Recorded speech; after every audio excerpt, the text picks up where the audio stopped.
안녕하세요. 반갑습니다. 오늘 하나마이크론 손익분석 시간을 갖도록 하겠습니다. 지난 영상에서 이어지는 부분이니까요. 지난 하나마이크론 재무제표 분석 1편 안 보신 분들은 먼저 보고 오시면 도움이 될 것 같습니다. 오늘은 손익계산서 현금흐름표를 살펴볼 거고요. TTM은 2021년 2분기, 2020년 2분기까지 최근 4분기를 반영했습니다. 지난 시간에도 언급했지만 하나마이크론은 종속기업의 비중이 크기 때문에 자산이라든지 실적을 살펴보실 때 상당히 부풀려 있습니다. 부풀려 있다라는 표현보다는 여러 종속기업들이 다 합산해서 이렇게 표현이 되어 있죠. 이 점을 감안해서 보시면 좋을 것 같고요. 지금 지난 시간에 반도체 패키징 테스팅 부분만 따로 실적을 살펴봤었죠. 역시 우려스럽게도 마진율 및 실적이 그렇게 좋진 않았습니다. 이번 하나마이크론이 사채랑 유상증자를 통해서 신규 투자를 감행한다는 이제 보도 자료가 많았는데요. 공시도 있었고요. 사업 부분도 역시 반도체 패키징 테스트 후공정 부분에 이제 투자를 하는 겁니다. 이 부분을 머릿속에 이제 계속 인지하고 하나마이크론 손익분석 영상을 보시면 도움이 많이 되실 것 같습니다. 오늘은 하나마이크론 디테일한 손익구조하고 현금 흐름 위주로 한번 살펴보겠습니다. 먼저 보시면 연결 기준으로 하나마이크론 모든 자회사죠. 종속기업들의 매출이 합산된 수치가 TTM 기준으로 5,933억 원 기록했습니다. 약 6천억 원 정도고요. 이 매출을 하나마이크론 실적이라고 보시면 조금 어렵고요. 모든 자회사의 합산 매출이다라고 보시면 이해가 편합니다. 2016년부터 매출액이 꾸준히 증가하고 있고요. 뚜렷한 증가 추세라고 볼 수 있습니다. 2020년 대비 10%의 성장세를 이어가고 있습니다. 전체적으로 놓고 봤을 때 매출액의 증가 추세는 명확하다고 볼 수 있고요. 다음은 위에서 살펴본 매출액 증가가 하나마이크론의 모든 종속기업 매출액의 합산이었죠. 그러니까 주요 종속기업들별로 분류를 해봤습니다. 이렇게 그래프 보시게 되면 지금 내부 거래 전이고요. 어느 정도 비중을 감안해서 보시면 될 것 같습니다. 실질적으로 실적을 내고 있는 기업은 하나머티리얼스 뿐이고요. 2020년 기준 자료를 놓고 봤을 때 말씀드리는 거고요. 하나마이크론의 경우에는 매출액은 3천억 원대로 크게 잡혔습니다. 하지만 실적 부분에서는 상당히 초라한 모습을 보여주고 있고요. 형편없는 지금 실적을 기록하고 있습니다. 그 하나머티리얼스를 제외한 모든 종속기업들이 대부분 실적이 이렇게 저조하고요. 특히 하나마이크론 같은 경우에는 덩치만 큰 모습이죠. 매출액은 크지만 이렇게 실속은 이렇게 없는 모습을 이렇게 확인하실 수 있습니다. 먼저 간단하게 주요 종속회사인 하나머티리얼스와 한번 비교를 해보시면 먼저 매출액입니다. 최근 3, 4년도 매출액 비교를 놓고 봤을 때 하나마이크론에 비해서 하나머티리얼스는 매출액이 적습니다. 약 2020년 기준 2천억 원, 하나마이크론은 3,100억 원 이런 수준인데요. 지금 하나마이크론은 약 3천억 원 정도의 매출액을 꾸준히 발생하고 있는 것으로 확인이 되고요. 그에 비해 하나머티리얼스의 경우 2019년 1,500억 원에서 2020년 2천억 원대로 약 30% 매출액이 증가하고 있는 모습을 확인할 수 있습니다. 상당히 고무적인 부분이죠. 다음은 영업이익 보시게 되면 확연하게 차이가 나타납니다. 매출액은 절반 정도 수준에 머물렀던 하나머티리얼스지만 영업이익은 압도적으로 높습니다. 알짜 기업이라는 뜻이죠. 게다가 하나마이크론의 경우에는 영업이익이 최근 3, 4년도 지속적으로 하락하고 있습니다. 108억 원에서 14억 원까지 떨어졌죠. TTM 기준으로 다시 반등하긴 했습니다. 참고하시면 될 것 같고요. 2020년 실적을 놓고 비교해보면 지금 사실 하나머티리얼스와 하나마이크론의 실적은 엄청난 차이를 나타내고 있습니다. 더불어서 영업이익률 놓고 봤을 때 하나마이크론은 0%대를 기록했고요. 지속적으로 하락했죠. 하나마이크론이 0%를 기록했고요. 하나머티리얼스 같은 경우에는 26%를 보였습니다. 실적 측면에서는 상당히 매력적인 기업이라고 하실 수 있고 지금 그 차이가 간극이 상당히 나고 있다는 것을 확인하실 수 있죠. 지금 반기순이익 놓고 봤을 때 2020년 하나마이크론은 적자 마이너스 166억 원을 기록했고요. 하나머티리얼스 같은 경우에는 380억 원 이렇게 흑자를 기록했고 더불어 YY 2019년 276억 원에서 104억 원이나 증가를 하여 380억 원 기록한 모습 확인하실 수 있습니다. 실적 면에서는 하나머티리얼스와 비교가 되지 않네요. 지금 덩치, 매출액만 하나마이크론이 크고 나머지는 모두 저조한 모습을 보여주고 있습니다. 지금 매출 총이익률 연결 기준으로 되는 수치를 놓고 봤을 때 종합적으로 영업이익률이 13%를 기록하였죠. 지금 매출 총이익률은 21%를 기록하였고요. 지금 영업이익률은 13%대를 이렇게 기록했습니다. 지금 전체적으로 놓고 봤을 때 우상향하고 있는 모습으로 장기적인 추세를 볼 수 있고요. 특히 이제 매출 총이익률이 제일 중요하죠. 꾸준히 증가하고 있는 모습 확인하실 수 있습니다. 2016년 10%에서 TTM 21%까지 이렇게 증가한 모습 확인하실 수 있고요. 어느 정도 기업이 속한 산업이라든지 영업 실적이라든지 전략적인 면에서 긍정적이라는 평가를 내릴 수 있는 모습이죠. 뭐 사양 산업이라든지 영업 구조가 잘못 맞춰진 경우라면 이런 모습이 나타나지 않겠죠. 지금 영업이익률 받고 환간 비율도 뭐 비슷한 수준에서 약 8에서 9% 수준에서 이렇게 관리되고 있습니다.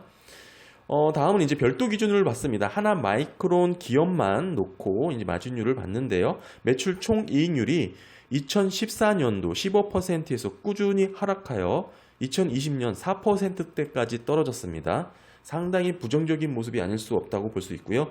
물론 TTM 다시 8%대로 반등하긴 했지만 지난 7년간 추이를 놓고 봤을 때 아직 뚜렷하게 반등, 회복했다고 볼 수 있을 만한 유의미한 수치는 아닙니다. 조금 더 지켜봐야 정확할 수 있을 것 같고요. 하나마이크론 마진율이 계속해서 하락했다는 건 상당히 우려스러운 부분이죠. 더불어 영업이익률도 비슷한 추이를 보일 수밖에 없겠죠. TTM 4%를 기록했습니다.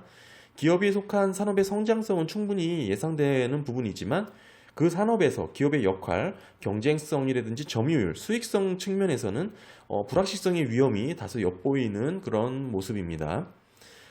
손익 구조를 놓고 봤을 때 특별히 어색한 부분이 없죠. 평이하고 단조로운 모습입니다. 손익 외 영업 실적 이외의 부분을 확대했는데요. 영업이익이 782억 원에서 당기 순이익 318억 원으로 이어지는 부분, 뭐 그렇게 특별하게 영업의 손익이라든지 금융 손익이 두드러지거나 특별히 확인해야 될 부분을 찾기는 어렵습니다. 평이합니다. 위에서 연결 기준 하나마이크론의 당기 순이익이 318억 원이라고 언급했는데요. 지금처럼 비지배 지분의 비중이 높은 기업의 경우 그대로 받아들이서는 곤란하죠. 실제 하나마이크론의 순이익은 2020년 마이너스 167억 원을 기록하여 적자를 봤습니다. TTM 적자폭이 줄어들어서 마이너스 48억 원을 기록했고요. 위에서 살펴봤지만 결국 하나마이크론이 아닌 하나머티리얼스의 실적이라는 것을 기억하셔야 될 것 같습니다. 다소 이렇게 부풀려진 당기 순이익 연결 부분이 있다는 것을 유념하셔야 될 것 같고요. 결국 이 하나머티리얼스 이 종속회사 자회사를 어떻게 바라봐야 되는지가 이제 관건이겠죠. 지금 보유하고 있는 지분은 32.75%를 보유하고 있습니다. 하나마이크론이 보유하고 있고요. 뭐 50% 이하이긴 하지만 실질적인 지배력을 인정된다라고 봤기 때문에 종속기업으로 연결이 됐습니다. 종속기업의 실적, 즉 하나머티리얼스의 실적을 어디까지 인정을 해야 되느냐를 이제 놓고 이제 어느 정도 이해를 하시는 게 필요한데요. 물론 하나마이크론이 지분을 보유한 만큼 인정하는 게 맞겠죠. 32%를 인정해야 되는 게 합리적입니다. 그런데 현행 회계 기준으로 해서는 하나머티리얼스의 매출과 실적 플러스 하나마이크론의 매출을 모두 합산하여 하나마이크론의 연결 매출로 보여줍니다. 즉 지금처럼 비지배 지분이 높은 기업 하나마이크론이 되겠죠. 이런 같은 기업은 이런 실적이라든지 매출을 구분해서 어느 정도 판단하는 것이 상당히 중요합니다. 알짜 기업을 실질 지배한다고 하지만 결국 지분율은 32% 수준이라는 것을 기억해야겠죠. 지배 기업과 종속 기업 간, 즉 하나마이크론과 하나머티리얼스 간의 관계는 내부적으로 어느 정도 깊게 얽혀 있어서 서로 밀어내기 실적도 뭐 할 수 있을 겁니다.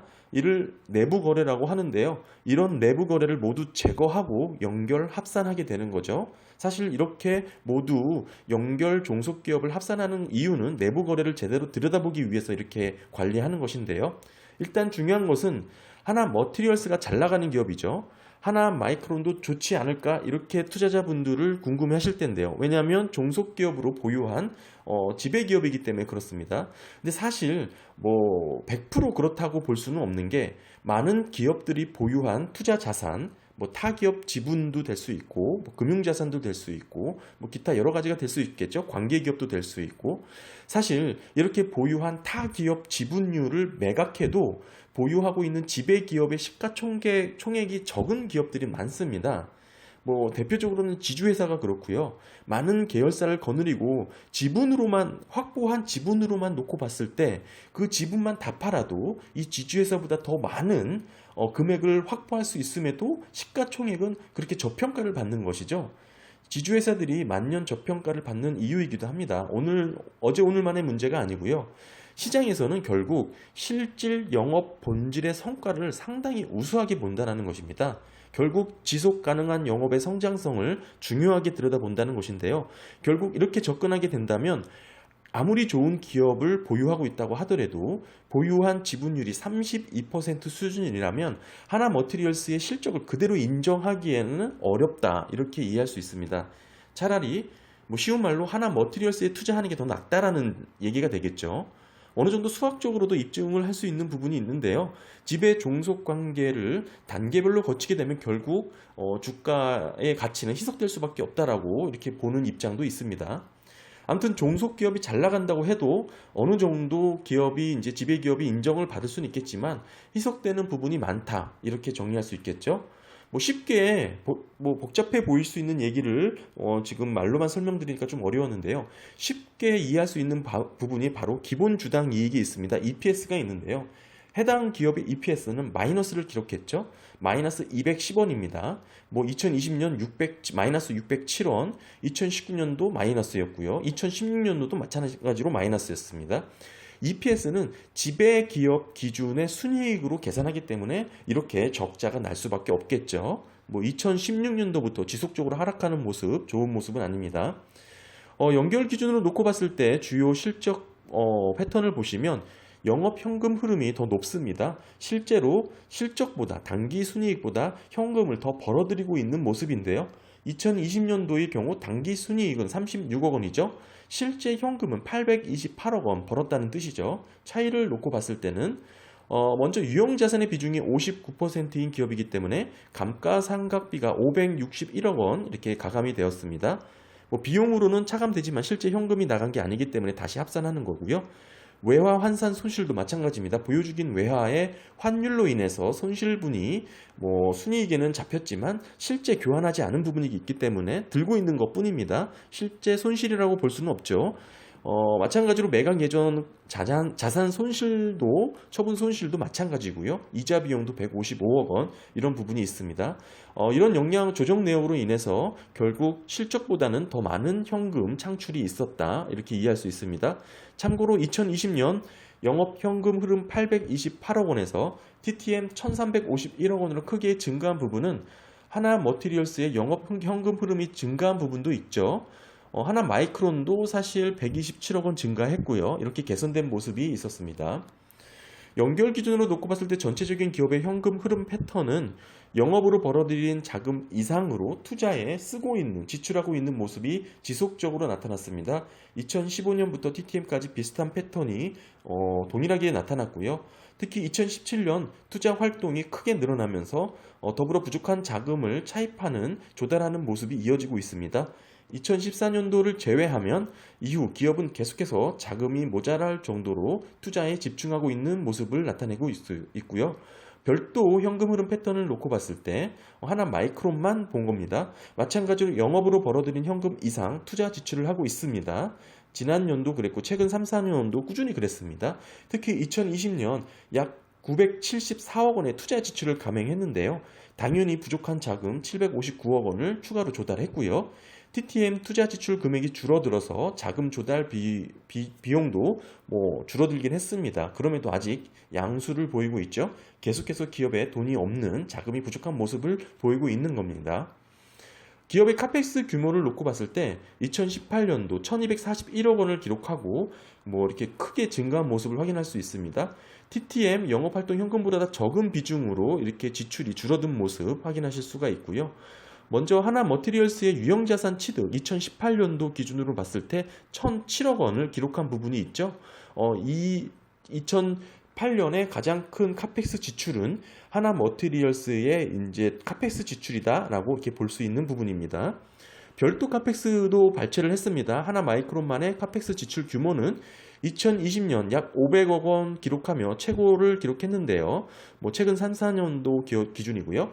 2018년도 324억 원을 기록하면서 조금씩 늘어나다가 TTM은 다소 감소한 모습을 보였습니다. 마찬가지로 2018년 카펙스의 지출은 하나 머티리얼스에 집중된 내용이라는 거 이렇게 이해할 수 있는 부분이죠.